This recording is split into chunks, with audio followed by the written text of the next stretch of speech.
Happy Thanksgiving to everybody. What we're gonna do today is we're gonna diagnose this 2005 Chevy Silverado 2500 6.6 Duramax. Every time we flip the switch, it stays on for 5 seconds, then it dies out. And when we turn on the truck, this is how it sounds.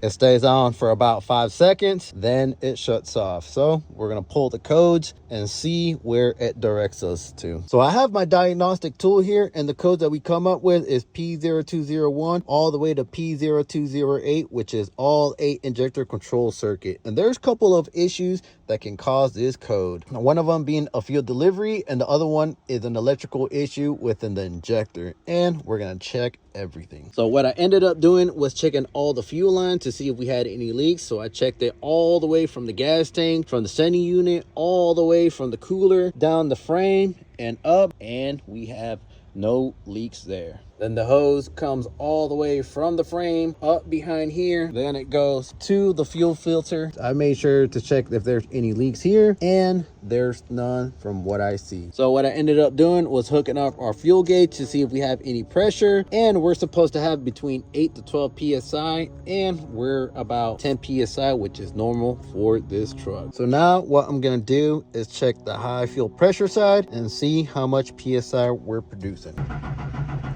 And we're producing about 6,000 psi, which that is normal for this truck. So from what I see is that fuel delivery is not an issue on this truck. So what I'm gonna do now is check the fuel injector control module to see if all the electrical is working. So I pulled out the schematics for the fuel injector control module on all data, and the first thing we're gonna do is we're gonna check the 25 fuse amp, and we have power there and we have power there, so we know that our fuse is good. So what I'm going to do next is check the supply voltage for the module, which is pink wire on pin 5 and pin 119. So we have power there and we have power there, so we know our supply voltage for the module is good. So next what I'm going to do is check the supply voltage for all 8 injectors on bank 1 and 2. We're supposed to be receiving about 45 to 48 volts. So we're going to check bank 2, orange wire, which is right there. We're only receiving about 3 volts on bank 2, which is that's real low. On bank 1 we're only producing about 0.6, so that's telling me that this module might be bad. So what we're going to do is we're going to disconnect it and send it out to get tested. So I have the module removed. What I'm going to do is go ahead and send it out